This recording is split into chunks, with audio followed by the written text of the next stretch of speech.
Hey everybody, we're doing a casual video again.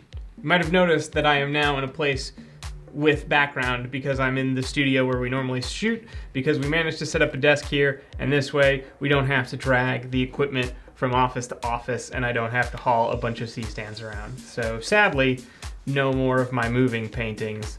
This week I think was going to be, I have some stuffed Pokemon on my desk at home and I was gonna put those up, but now it feels redundant with actual business. Anyway, today I thought we'd tackle one of the more important metrics on YouTube, which is your average view duration and how that impacts viewership, except taking it from that angle makes it sound really stuffy, and the question that people really want to know is, how long should my videos be? So that's how we're going to approach it is, how long should your videos be, which can be different from person to person. So let's look at the data that we use and how we manipulate and view that data to try and come up with conclusions about how long videos should be for a given channel. Because if you go to what I have pull up right now, which is our average view duration, we have a 4-minute, 35-second average view duration, which doesn't tell you a whole lot. Hey, it went up with this video, and then it went down with this video, as the case may be. That's not particularly helpful. Now, if I go into a video like the one that I did last time, we can see that average view duration-wise, it's doing significantly better, but what does that tell us?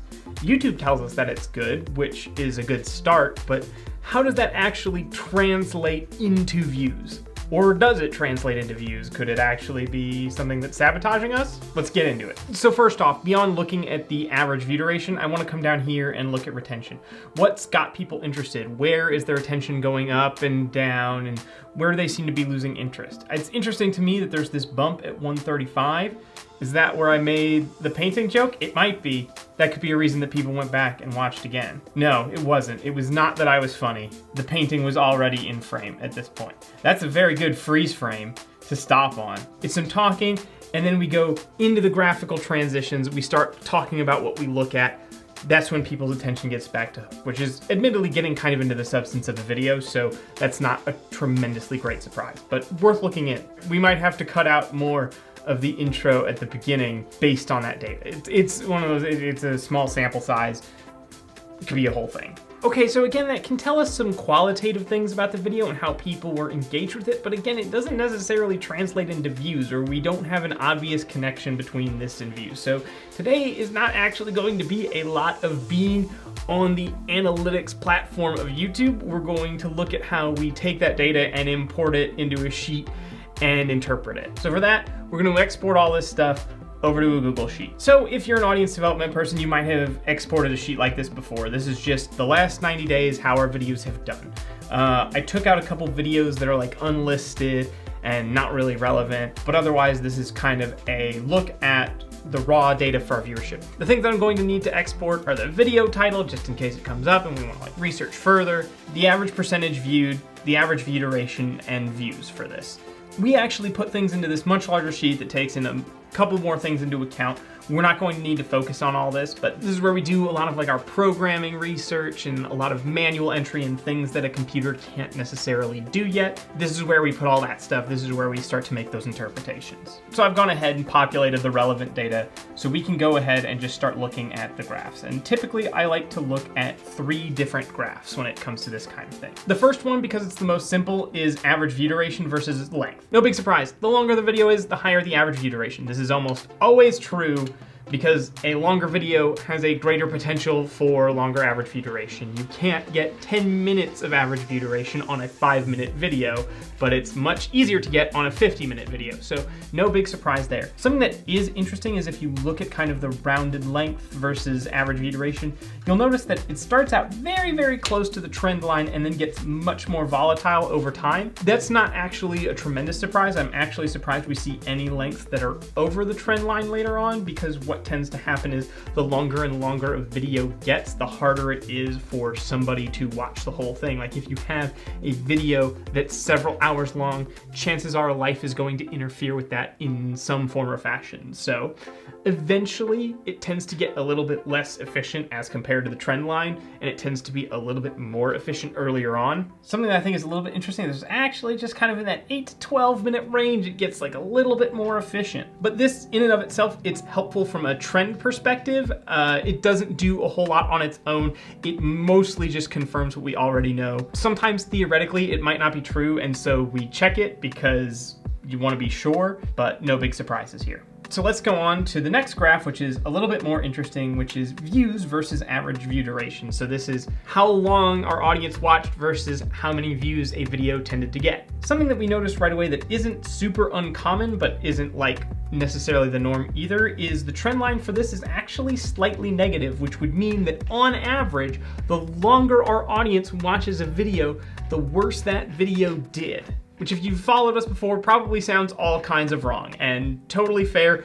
Let's get into it. Let's look at the data and kind of explain what's going on there. So if we look kind of at this distribution of data points, we notice a couple things. They're obviously really, really concentrated in kind of this 3 to 6 range. There's just many more dots here than there are out here at the long end, and we don't have that many here at the short end. There's this massive, massive cloud of data points right there. Now, we see that at every point along the graph, we do have outliers. This longest video isn't part of a cloud, and it did better. So in some ways, we have a higher percentage of outliers over here, but we do have more outliers overall when we look right here. That's something that's important to know. This isn't exactly what's happening, but a way to think about it is almost like this cloud of outliers right here is just pulling that side of the data up. And this side isn't getting that same pull because there's just not videos out there. If we had many more videos across the entire spectrum, we might see something entirely different. We're just not in a position to see that. That's kind of frustrating. Let's go on to the third graph and talk about that before we get way over the top. So this graph is our rounded length versus views. And just to clarify, we round all the videos to the nearest just because it's way easier to see the results. It doesn't change things. It's just that we don't have a bar graph that says like 5, 5.05, 5.25, 5.45. It gets really annoying if you have that and it doesn't really tell you much. So we just divide it all up based on to the nearest minute. So a couple quick things to clarify. One, we had some much longer videos that I took out of this. They're just not what we typically do, right? They're like interviews and stuff that just don't happen that often. I didn't include them because they are naturally outliers. They are programmatic outliers, not just statistical outliers. So I've taken those away. Another thing that I think is really interesting is when you look at this, it looks like there's a huge trend downward. Like, look, the peaks and valleys all reduce over time, and that's nuts, right? Well, maybe, but again, if we look over here at views versus average view duration, it's pretty calm. So part of this is just how we visualize the data and how outliers are being interpreted, right? So it's not necessarily as doom and gloom as it looks right here. You might also be asking, it's like, well, if the question is how long to make videos and we just have length versus views, why don't we just start and end with that? And the reason is having these trends and having these kind of moderating forces from these other two graphs helps us put this third one in context. If you start with this one, it can get a little bit overwhelming. It can get a little bit weird.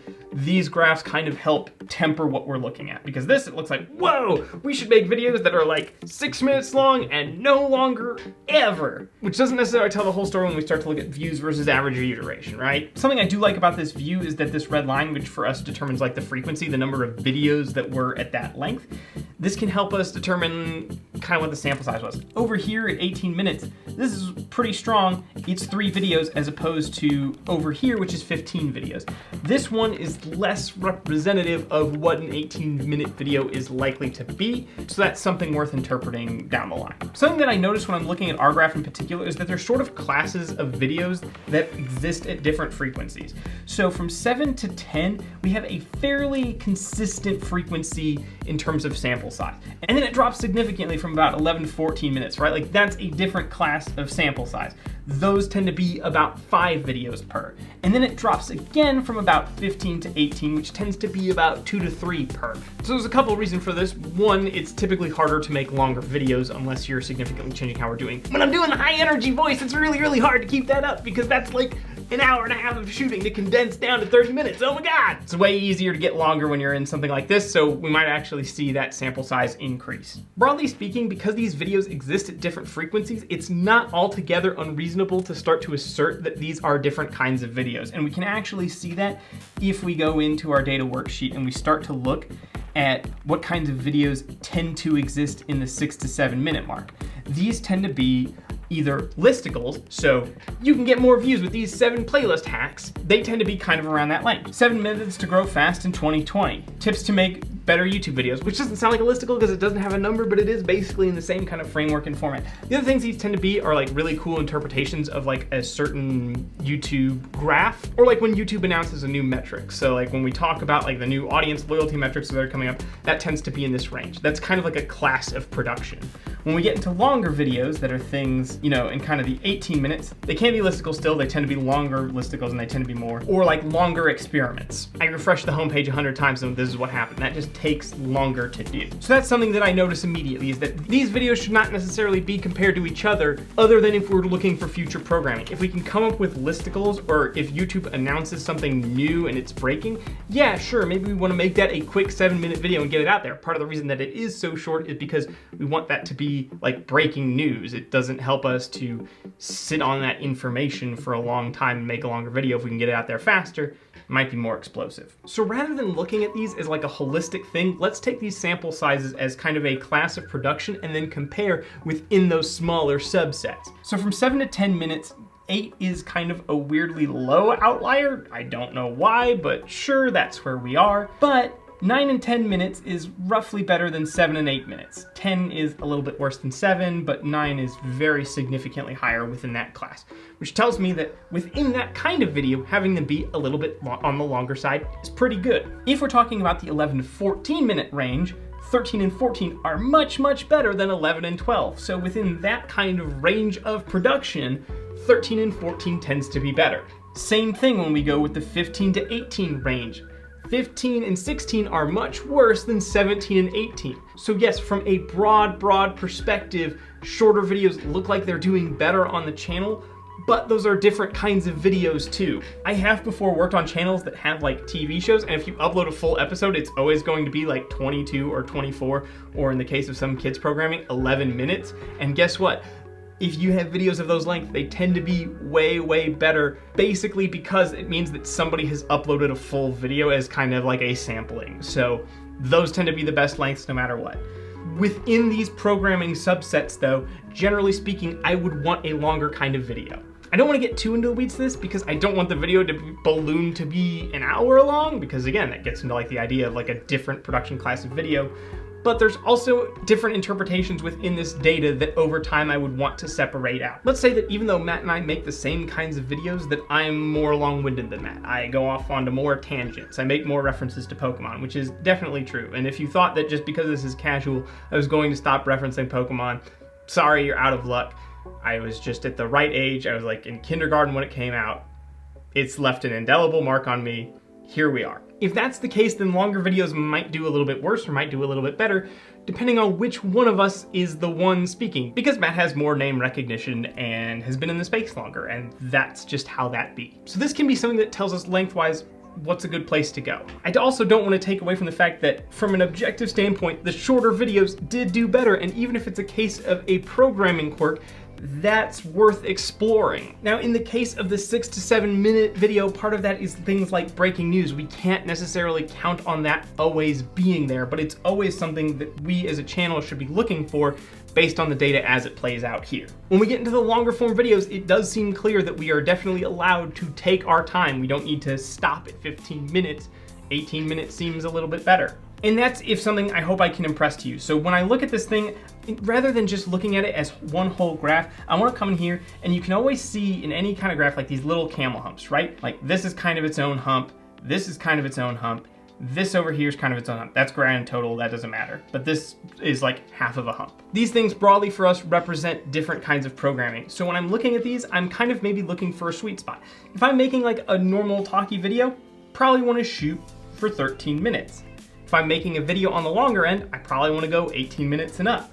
If I'm going for these short breaking news videos, maybe I want to be snappier and be 6 to 7 minutes. If I had my choice of video to make, YouTube would roll out a new metric tomorrow and we would spend 6 minutes and 20 seconds talking about how it's going to impact creators. If I'm trying to make a longer form video, I don't necessarily want to cram it into 6 minutes just because 6 minutes has worked for us in the past. I'm either going to be looking to go for something in kind of the 13-minute range, you know, longer but still kind of snappy, or 18 minutes, something that's a little bit more relaxed, something that we can take our time with. These graphs for your channel might just naturally look a little different no matter what. So if you can take anything away from this, don't just look at average view duration and don't just look at raw length versus raw viewership. Take those metrics, compare them together, see what kinds of trends they have together, and do pay attention to what the total macro trend is. You know, looking at views versus average view duration overall is not a bad thing to do, but then take it into this more zoomed in look and look for these kinds of camel humps. Look for these places where you see little sweet spots in the data, because whichever hump is largest is going to broadly tell you which of your programming ideas is the most successful overall.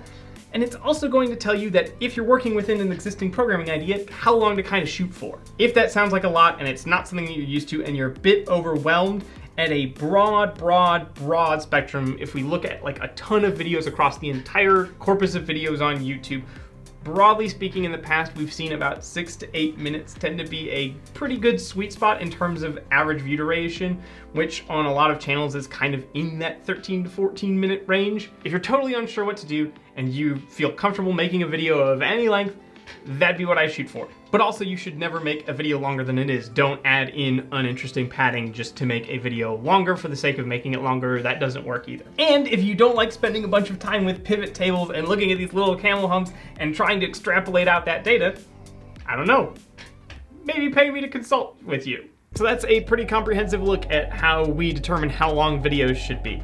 I hope this video has been of help to you.